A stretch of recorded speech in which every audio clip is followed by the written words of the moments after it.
Okay, so the first thing that we need to modify in this function is the parameter that it is accepting. So instead of accepting an account ID, we are going to accept a list of account IDs. So I'm going to name it as account IDs. Now I'm going to have two maps here. The first one is to store the account ID and total days, which is this one. And the second one is to store the account ID and the total cases. So let's create two map here, map of ID comma integer, and let's name it as account total case map. So this is going to store the key as account ID and the value as total cases. So let's initialize this with the help of a new keyword. And very similar to this map, I'm going to have one more map which is to store the account ID and total days. So it should be like account total case days map. You can name these anything that you want, but for me this makes sense, so I'm going to go ahead with these variable names. The next step would be to query all the closed cases for all these account IDs, and this should be easy because we only need to change our SQL query. So we are going to remove the equals to operator, and instead I'm going to use the in operator. And here, instead of passing only the account ID, I'm going to pass the account IDs. So I should be able to get all my cases for all these accounts at once in this for loop or with the help of this SQL query. Now I simply need to iterate over this list, and here I'm going to build both of these maps. And yeah, we also need to get the account ID as well for each of these case object, so that we can easily find the current account ID for this case object. So if you'll notice, we already have an account ID field on case object. You can also find it through the object manager. Here you can search for case and you can go to fields and relationships, and here you would see that we already have a field name called account ID. So I'm going to retrieve the account ID as well, so that I can easily put it inside my map. So before I insert a new item in my map, which is this one, I'll first check if this map already has my account ID as the key or not. So if you remember from the previous videos of this course, a map cannot have duplicate IDs. So when you put a account ID inside a map, and let's say on the next iteration of this for loop we get the same account ID, as there can be multiple case records for one single account, then in that case we need to make sure that we are not overwriting the previous one with the new value. Rather, we are going to get the previous ID and we'll only increase the total number of days. So let's take this step by step. First, I'm going to check if my map already has the account ID or not. So let me put a comment here. I'll say if map does not have current account ID, then add it. And here I'm going to have a if condition where I'm going to use my map, and I'm going to check if this map already has the account ID or not. So for that I'm going to use a method called contains key, which is available inside map class. And here in the key I'm going to pass case object dot account ID, which we are getting from this SQL query. So here this statement is going to tell me whether my map already has this account ID or not as a key. So here I'm going to use my not operator, which means if this statement evaluates to false, or if the map doesn't have the account ID, then I'm going to add it. To add the new item inside a map, we need to use the put method, and here I'm going to use the account ID as the key, and I'm going to add 0 as the value, because initially this account ID is not present in my map. So I'm going to put this account ID in the map with the initial value as 0, which is total days. And similarly, along with this map, I'm going to add the item in my second map as well, which is account total case days map. And here as well, I'm going to put the same account ID and total days as 0. And once I come out of this if condition, then I know that both my maps already has this account ID as the key, because if it did not have the key, then we have added it from line number 14 to 17. Here we are checking if the map doesn't have the key, then we are adding it. So this is 100% guaranteed that once we come out of this if condition, then our map will always have this account ID, and it will also have some value here. So whether it will be 0 or something else, that we need to check. So first I'm going to get the total number of cases from this map. So for that I'm going to use the get method. So it will be like account total case map dot get, and here I'm going to use my account ID as the key again. So this statement right here is going to give me the total number of cases for this particular account ID, and I'm going to store it inside a integer variable. So it will be this one. So it will be like total cases. So once we get our total cases from the map, which can be any value from 0 to anything else, then we need to increment this value the way we were doing before, and then we need to put it back inside the map so that our map will have the latest value. So here we have got our total number of cases. Now we are incrementing the count here, and then we can put this value back inside our map again. So it will be like this accounts map dot put. I'm again going to use my put method, and I'm again going to use my account ID as the key, and this time I'll put the total cases. Let's try to understand what we are doing within this for loop. First we are checking if these maps already has the current account ID as the key.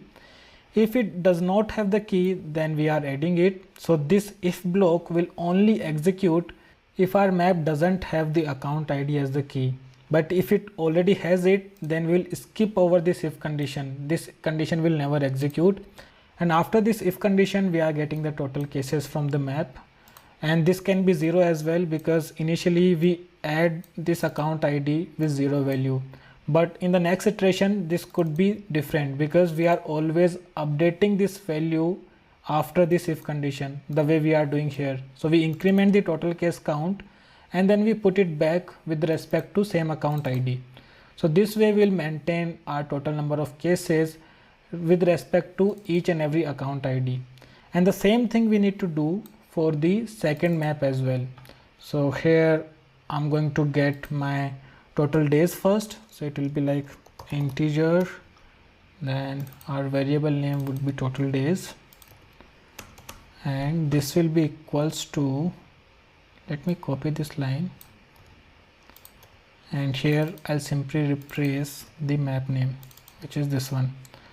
So this will give me the total days with respect to this account ID, and then we need to update this total days with the current case objects resolution days. So I will check the difference between the created date and close date, and we will add it to the total days. And very similar to the previous map, we need to update the second map again. So I'm going to call the put method here. So it will be like put, and again the same account ID, but with total days value. You can also replace these statement by directly incrementing here, and or by directly doing something like this, total days plus, copy it from here, and we can directly paste it within the statement. But to make the code more readable, I leave it as is, so I'm not going to do it in line. So yeah, that's it. We have both our maps ready with the account ID and total number of days and cases. So we don't need these two variables anymore, because we are managing these two variables internally within the map, like here. And now the last step would be to iterate over these maps and then create a list of account so that we can update it. So what I'll do, I'll iterate over my maps here. So it will be like for ID, let's call it account ID, and I'm going to iterate over the first map, because it doesn't matter whether you iterate over the first map or the second map, both of these maps will always be ideal. The only difference would be the first one will store the total number of cases, where the second one will store the total number of days. So I'm iterating over my first map, so it will be like key set, because this method gives us the set of keys in that map, and we can get that set of key inside the ID field here. And now I can copy both of these lines within the for loop. So first we need to calculate the resolution days, and then we need to create a new account record so that we can maintain our list. So we also need to create a list of account so that we can add these new accounts within the list. So let's name it as list of accounts to update, and let's create a new variable here, and let's name it as account to update, and this is going to create a new list. And we are going to add these new accounts in this list. So I'm going to remove this variable. I'm going to use my list, and I'm going to use the add method, and within this method I'm going to paste the current statement. So this will create a new account with the account ID and average resolution days. And since we have the account ID, we can call the update method on this list. So in the end, once we populate our list, we'll simply need to update this list with the help of a update statement. But make sure that you change your code here, because now we don't have the total days and total cases as variable. We'll get this value from the map. So to get the total days, we'll use our second map. So it will be like account total case days map dot get, and we can use our account ID to get the value. So this statement is going to give me the total days, and the second statement is going to give me the total cases. So I'm going to copy it one more time. I'll change the map name to other one, so it's like total number of days by total number of cases. So we'll get our resolution days here, and then we are updating it, and in the end we are committing our changes to database. So I think this should work fine. Now our code is bulkified, and it should work with multiple account records at once. So it's up to you how many account IDs you want to pass to this method. It will always work for all those account IDs. So let's quickly test our method with the help of anonymous window. But before that, let's write a query on account object so that we can get the ID name and average case resolution days for the existing account records. Let's execute this query, and this is blank for all my account records. So what I'll do in my anonymous window, I'm going to query all my account records, and I'm going to build a list of ID which I'll call account IDs. Let's make it a blank list, and here I'm going to run a for loop. Let's call it account, and this is going to have a SOQL query which is going to retrieve the ID from account, and this way I'll get all my account IDs. So it will be like account IDs dot add acc dot id. So I've got all the account records from my Salesforce org and have built this account IDs list. Now I only need to call this method from account controller class. So it will be like account controller dot update average case resolution days, and this accepts a account IDs list, so I'll pass one to it, and that should be it. Let's click on execute, and if our code is working fine, then we should be able to see these account records being populated with average case resolution days. So let's click on refresh grid, and some of these accounts are populated with the average case resolution days. The rest of the account where this field is blank, they don't have any of the case records associated with those, so that's why they are null. But we are getting the same value for all the accounts. Let's actually create a new case record for one of the account. So I'm going to do it for SFDC Facts Academy. Where is that? This one. I'm going to do it for this. I'm going to create a new case. Let's select any of the contact, and maybe like I'll directly close it, and let's save it. So here for this case, the created date and closed date remains same, I believe, because I created it just now and I closed it on the same day. So for this I should get the average resolution days as 0. So what I'll do now, I'm going back to my developer console and I'm going to call my method again. And if you notice, for SFDC Facts Academy account, I don't have this resolution days populated yet, but since I've just ran my code again, one of this account should have the average case resolution days as 0. So let's refresh the grid, and this was the account we were talking about. It has the average case resolution days as 0. So it seems our code is working fine. We can test it for another record as well, like I can test it for edge communication as well. Let's open this one, and I'm going to create a new case record for this account as well, which should bring down the average case resolution days to something else. So let's create a new case. Let's close it directly. Let's select one of the contact and call it test case, and let's save this.